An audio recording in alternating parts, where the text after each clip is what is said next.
If you're a real estate agent struggling with recording video content, not because you don't have the content to record, you're just not sure what equipment to use, what are the best practices, or just simply how to record a video. And if this is you struggling with these things, then this video is for you today. I'm gonna show you exactly what I'm doing to record my videos and how I keep it simple so I actually want to consistently record videos. I'm also gonna show you what camera I use, what microphone I use, what software I use. Also, you can keep it simple, and I'll show you some different alternatives at different price points as well. So if you want to learn more and be able to start recording video consistently, keep watching. Hey everybody, it's me, Jacob Shireman, your real estate marketing expert. I have over 15 years of marketing experience specializing in web design and SEO, and I take that experience to help you grow your real estate business. So if you want to learn more and see more topics like this, go ahead and subscribe to my channel, give this video a like, hit that notification bell so you're notified every time I release new content. And if you want to get my training, resources, courses, and coaching for free at no extra cost or split to you, take a look at partnering with me at eXp Realty inside the Agent Wolfpack. And there's a link below so you can learn more and book a one-on-one call with me. So let's dive into today's topic. All right, so what I want to talk about today is the process of recording video, what equipment to use, what software to use. And so I can make this more simple for you because a lot of real estate agents want to do video content and they start, but it is such a process, especially in the beginning. It is a little bit of a learning curve. And a lot of people, one, don't give themselves enough time and, enough effort into it to make it work, because it will get easier over time. I don't want you to have that feeling that, oh, I gotta record, because that was me in the beginning. I hated recording. That's why you probably didn't see a lot of content 2 years ago. I would record every now and then. I only like to record live stuff because I'm really good at kind of, talking on the fly. I don't need a script, especially if it's about a topic I know. But I didn't like to sit down and record just like that. And I was worried about messing up. And I'm gonna take you through some tips and tricks today, because to me, the most important thing about recording is the process. If you have a good system, it makes everything so much easier. So you've seen this in other videos. I talk about batch recording. Everybody talks about batch recording, but nobody really talks about batch planning and batch editing if you're gonna do the editing yourself. So one of the first important things is, let's say you're gonna record a video a week. You wanna put out a video a week on YouTube and you wanna record those. You should record all of those at once and get it over with. You shouldn't be recording those every week. So what you can do is take 1 week in the month. So let's say you take your first week and you take a day, and you take that day to plan. And usually it will only take an hour or two. Go ahead and plan the content that you want to record. And a lot of you, I've given that city script. If you want that, just comment below, where you literally just got to fill in the blanks and you have your city script done that you can follow. So what you're going to do is plan, record, put it in a Word document, put the video topic for each week for that month, and write an outline. That's usually what I do. I just need an outline to get talking, unless there's some certain data or stats that I need to put in there to read. But I try to keep it simple as well. And then once you have your topics planned, your so-called script or outline done, then it goes into batch recording. So you can take another day after you've studied that material and then batch record. And then batch record those 4 videos from start to finish. And it's okay. It might take you all day. That's okay. 1 day's better than having to do 1 day every week, okay? And so once you get those recorded, you're gonna save those, and then you're gonna pick another day that you are going to edit all 4 of them and get them done, so that way you can schedule them all at once to go out for the month. This is a great way to take, 1 or 2 days. It's really, you could probably plan and record in the same day once you get the habit of it.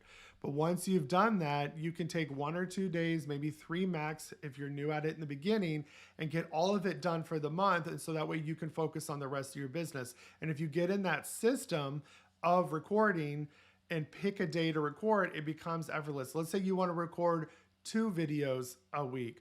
Well, then pick maybe on a Saturday, you pick a few hours in the morning to record your videos and constantly be recording, and make that a part of your schedule and your calendar, just like you would prospecting or anything else. So make sure you have a good system, that you stay consistent, and nothing goes above this, because generating content with or generating leads with video content is a great way to generate organic, warm leads that are high quality. So if you make this a priority, Don't let anything else come over that. Even if a client wants to schedule, don't do it, because this will get you more clients. That one client might not even buy or sell with you.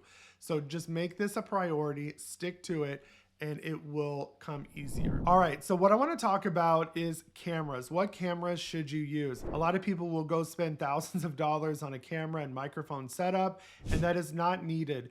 Especially if you're not sure if you're even gonna like recording videos. Maybe you won't be good at it, and that's okay. Some people are better face-to-face, some people are better at cold calling, or better just at social media posts. So if you find out that, recording a lot of YouTube videos is not for you, that is okay. Don't let anybody tell you differently. I realize, I'm not comfortable in front of the camera. I'm more comfortable face-to-face. I love teaching, but I just hated staring at a camera when I'd rather be talking to a person. But I found out over the years that video works really well for me. I get a good response rate. So why wouldn't I capitalize on that for my lead generation? If you find out video works for you, you can always upgrade later. But everybody already pretty much has a camera to start out with, and that is your smartphone, your cell phone. So most people, if you've had a phone within the last 3 or 4 years, you have a decent, at least back-facing camera. You might not have a great front-facing camera, and that's okay. So you can use this as a camera. So you can use the front-facing camera if you really want to see yourself. It's just not going to be as high-quality video, but that's okay. We're going to talk about video quality in a minute. But you can also use the back-facing camera. So when you put it on your tripod, just line it up where you want to go, and you can start shooting your video. And a lot of times you can buy those Bluetooth USB remotes to stop and start it that are very inexpensive. You can get for probably 10 bucks on Amazon, and I'll include some links below. But a lot of you have your camera to start out with. We'll talk about microphones in a minute for your camera, but that's good. Next one that I use in a lot of my videos, and sometimes it gets you inconsistent quality, but there are some really good webcams out now. I have a really good, it's called Logitech Bravo. It shoots in 4K. This is what I use for my webcam for Zoom and other things like that, but I also used it for recording videos. And I'll talk about what software to use to capture that later. But webcams, you can get really nice webcams for $100 to $250, and they're really good quality, especially now if you're a Mac user. They have the Opal camera, which is amazing, does that blurred background that we all like.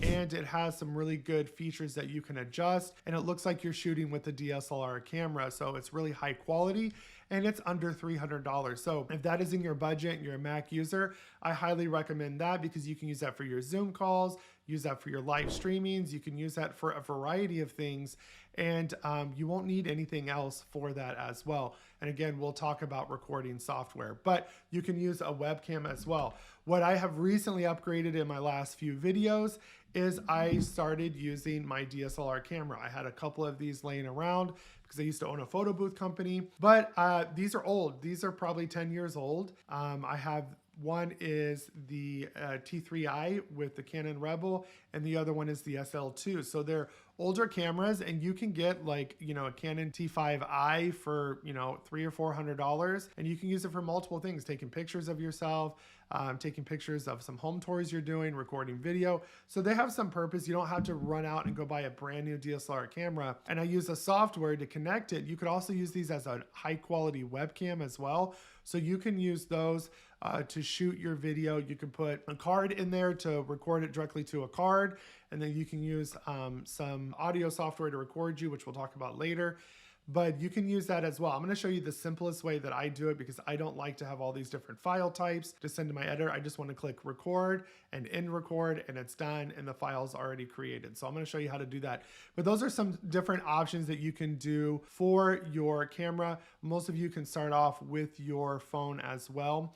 But those are some camera options. So we're gonna move into microphone here, but just keep it simple. Pick something that you already have so you can get started today, because you can always upgrade later. And you're gonna find out that video quality, obviously you don't want it to be blurry, but it doesn't need to be this super high def. Those, for me, those video qualities actually perform far worse than some of my video qualities where my lighting is off, my camera was blurry, and those tend to be my highest ranking videos, because people want authentic. They don't want this perfectly edited video, especially when you're just trying to talk to them about buying a house. They don't want to feel sold to, they want to feel like it's an authentic video. So don't stress out on having super high quality, just get started with what you have. All right, so now I want to talk about audio, because I think audio is probably one of the most important aspects of your video. So if you have audio quality that sounds like you're far away, there's a lot of echo, where your user is struggling to listen to you, then you're probably not going to get a full watch time on that. I think it's more important than video quality, because again, we need to understand what you're saying. So before I mentioned you can use your cell phone to record your video, and that is fine. Just make sure you have a microphone to go with it. So they have some that can plug in. You can get some wireless microphones, which I'm going to show you. If you can't right away, that's okay. Maybe it's not in your budget. That is fine. There are editors like Descript AI video editor, where when you import your video, I've done it before where I didn't have time to go grab my microphone, but my microphone was still somewhat close to me, like, probably this far. And I put it in there and said to use studio sound. So it automatically with AI removes background noise, makes it sound like it's a clear kind of podcast microphone. So if you need to use that route and keep it simple, go for it. Just make sure your phone is not too far away from you. So it's going to be harder to fix it, because then your voice is going to sound like background noise.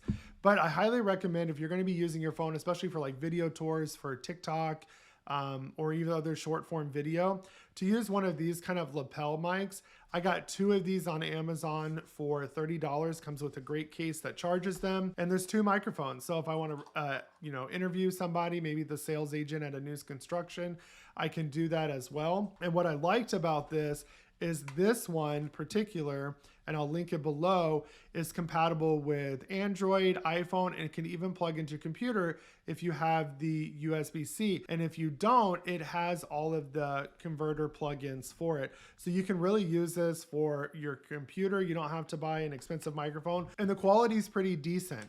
I mean, it's not the best quality, it's $30, but this beats having to buy a plug-in one that you have to run a cord for. This is just something that will, you'll hook the transmitter into your phone or your PC and you can record. So another one you can do, maybe you're not sure about the distance, maybe you're going to be far away and the transmitter is not picking up. You can also buy something like this. This is Tascam. It is basically, let me look at what it's called. It's a microlinear PCM recorder. And basically what it is this clips onto the back of you and it holds a memory card and it has the microphone right there and you can just record. And it'll record directly to this, and then you can give this to your video editor or and upload the audio file and sync it with your actual video as well. So this is a great alternative. I don't think this was actually very much. I will link it below. I want to say it was like $60, $70, but it records directly to the SD card. And so you'll have that audio as a backup. So that could be something great to use as well. You can also invest in USB microphones like the Blue Yeti. I have the Shure, I believe it's the M7 microphone. I'll link it below as well, but that is this microphone. It hooks up to the USB and it also can hook up to a soundboard as well that you can use for your computer. So those are some options. This ran me about $250. I did buy it almost 2 years ago because I knew sound was important. So those are some alternatives that you have for sound. I feel like if you're going to invest any money, I would invest here first because almost everybody has a cell phone that you can use. And also this plugs into your cell phone. So if you have a long enough USB cable, you can actually plug it into your iPhone or Android phone, and there's an app you can download for it, and you can have crystal clear audio as well if you're using your cell phone as a video camera. So that is what you can use for that. And again, this is where I would splurge if you're going to splurge, but just keep it easy. Let's quickly talk about lighting. I'm not going to grab my lighting because I don't have any extra, but there's so many different lightings you can use, and I'll link them below and have my editor kind of put the pictures of them to display as well. But there's so many different LED lights that you can use that are small, that can even go on top of the DSLR cameras as well. You can use something like that. Natural lighting is probably one of the best lightings you can use. It just is well blended. You don't have that bright white natural light or that yellowy light. it's a good blend as well. So if you can use natural light, I would record in front of that all day long. If you can't, that's okay. There's some studio lighting you can get, or just keep it simple with a ring light. There's so many different types of ring lights out there. They're even selling them in Walmart and Best Buy now, so they're easier to get your hands on. Plus, you can always get it on Amazon for a good price. So I'll put below some good options for lighting, but just make sure you have decent lighting. It doesn't have to be perfect. Just make sure it's not dark or too bright, and that will lend you a good video quality. All right, let's talk about the software to record, because this is probably what is going to make it easy for you and what keeps a lot of people away. So if you're recording with your phone, remember, you don't need anything else. You can just record with the phone's native app. If you're going to use a microphone like the Shure mic, then you can just record inside of their app as well and make it simple for you. And then you would just transfer it by, from your phone, transferring it to a Google Drive folder or a Dropbox folder or whatever cloud storage you have. So either you or your video editor can download those and edit them. Now, if you're going to use a webcam or even your DSLR cam, you're going to need one. If you're using your webcam, you're going to need some type of software. So what I used in the beginning was Vimeo. I liked it because you could get a year subscription for like $85. And I could download the Chrome extension, click record. You could share your screen or even add yourself in the screen share as well in the corner with a video, or you can just be the whole screen yourself like I am in this clip. And I liked it because the moment I was done recording, it asked me to name it and then automatically uploaded it to my account in the Vimeo cloud. And then my video editor could go find that folder and then download those video clips. I didn't have to transfer them to him or anything like that. So it just made the process seamless and just took a lot of the guesswork. And I was okay with a slight sacrifice in video quality. If you have a decent webcam or DSLR camera that you're using, you're going to be fine with that video quality. You could also use Loom. It's very similar. They're about the same price. They do a few other things like summarize the video, which is a great description to use for your YouTube video. So that way you don't have to write that. You can just tweak it. Or if you want to go the total free route and use something super simple, just use Zoom. You can go onto Zoom, hit record, and it'll ask you whether you want to download it to your computer or save it to the cloud, and you can do it that way as well. What I'm currently using is a software called OBS. And I like this because it is 100% free. There's no free version. And then you gotta, if you want all these other features, you gotta upgrade to the Pro version. I know right now it is for Windows. I'm not sure about Mac. I'll put that in the description below. But it is super simple and it allows you to kind of grow. And I know that I'm eventually gonna be doing some podcasts. And so I can have all these different feeds coming in because it's like a studio where it'll show multiple microphones. It'll show multiple video feeds. I can share my screen. I can resize things. So I'm going to give you a quick tour of that. But what I liked about it is that I can hit start record and end record and automatically converted the video output and saved it to a folder in a matter of seconds. So it wasn't like I was waiting, and it's something that I can just hop in like I'm doing right now, hit record. It automatically goes to my Dropbox folder, which automatically uploads to my video editor, and it keeps things super simple. And again, it's about having that system. Now, if you're going to use your DSLR camera, you're going to want to see if that camera has a webcam utility with it, because you can just connect it with a USB cable to your computer.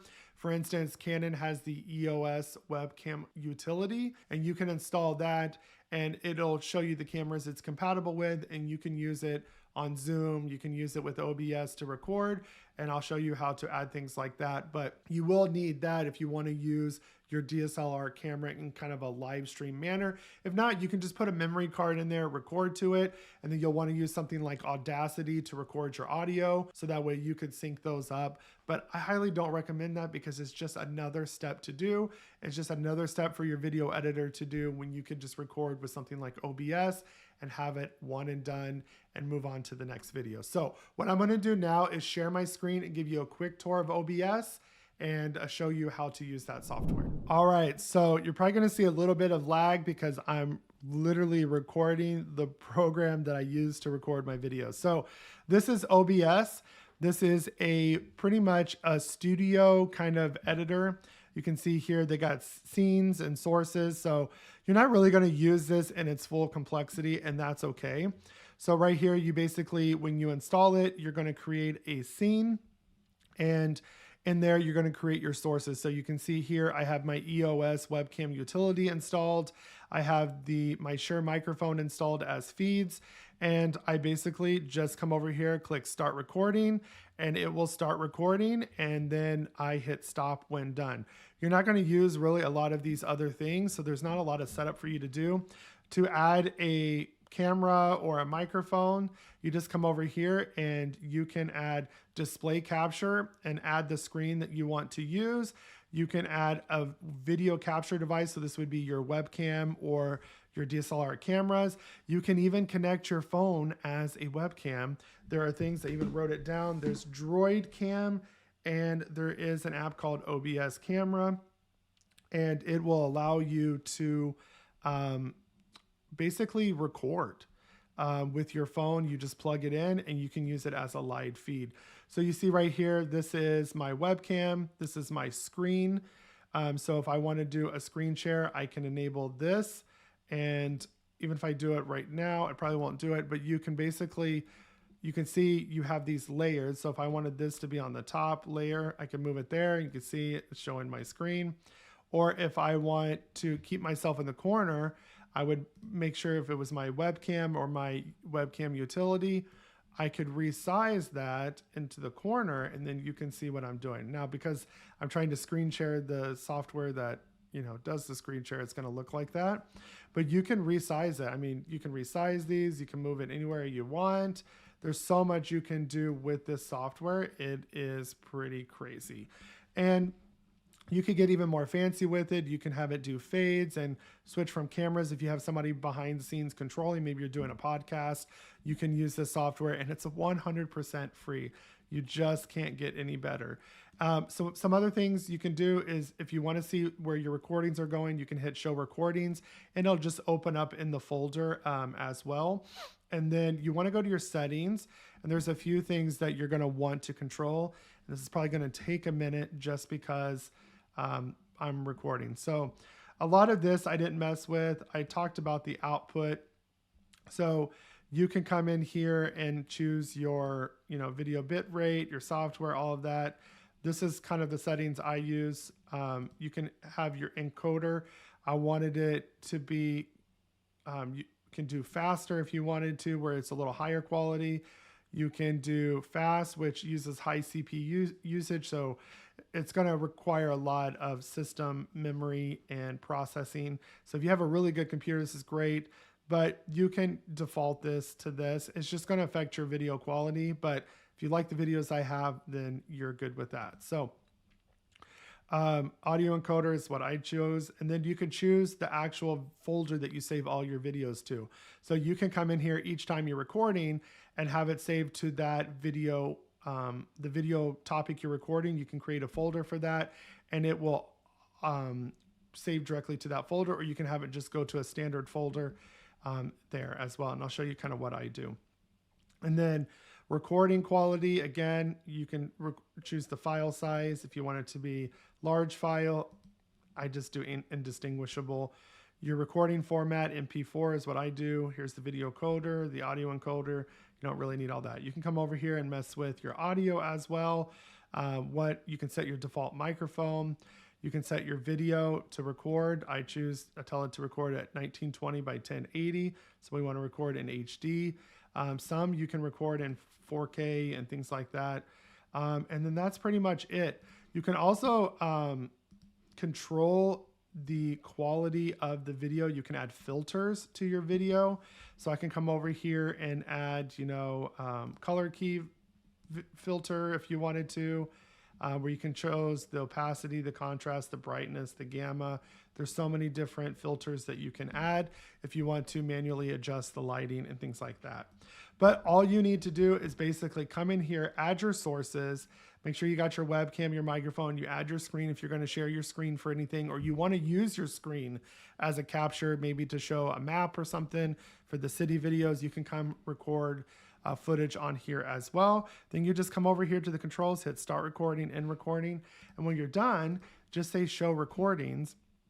And then you can see right now, if I were to record, there would be one here. So what I do is I come over here, and these were all mess ups, okay? And what I do is I come over here, and if I'm going to, I'll take my latest video. So every time I record a clip, I come over here and I put, the name of the video, record video tips and tricks, clip 1, clip 2, so I don't get lost on which video is what. So if it was a good take, I come over here and label it clip 1, and the next one is clip 2 and clip 3 and clip 4, and I just keep that over here as well. So that is some kind of quick tips and tricks. There's so many videos on how to use OBS that I'm not going to go into because I'm not very in there. We're not video editors. We're not video recording. We're not broadcasters. We're real estate agents. So just keep it simple. Go add your sources here and start recording. You can see your output here to adjust your lighting and things like that. But go download this. This is an easy software that you can use with your webcam. Like I said, your cell phone, and I'll include all that information there, or your DSLR camera to capture video right there and there. And you can even use this to stream live as well. There's ways to do that. So go get started on that. All right, so I hope this information was helpful. I hope this will help you kind of kickstart your video recording, take the stress and frustration out of it, make it easier for you, and record more videos to grow your real estate business. Remember, it doesn't have to be perfect. I messed up several times throughout this video. I don't edit that out unless I say something extremely wrong. I don't re-record the clip. It's just because that is who we are. We're imperfect beings, and that is okay. So as long as your personality shines through, you will be fine and people will want to watch your videos. So again, if you have any questions, drop them in the comments below. If you want me to cover a specific topic, drop it down there as well. And if you want to partner with me to get more training like this, more resources, courses and coaching by me, then take a look at partnering with me at eXp Realty inside the Agent Wolfpack. You'll get all of these resources for free at no extra cost or split to you. I don't care if you're a new agent, an experienced agent, a team leader, or a broker, we can help you and give you amazing resources to help you and your agents grow. So there's a link below to book a one-on-one call with me to see what that looks like. So go ahead and click that below. And again, if you want to see more content like this, subscribe to my channel, give this video a like, hit that notification bell, and I will see you guys in the next video.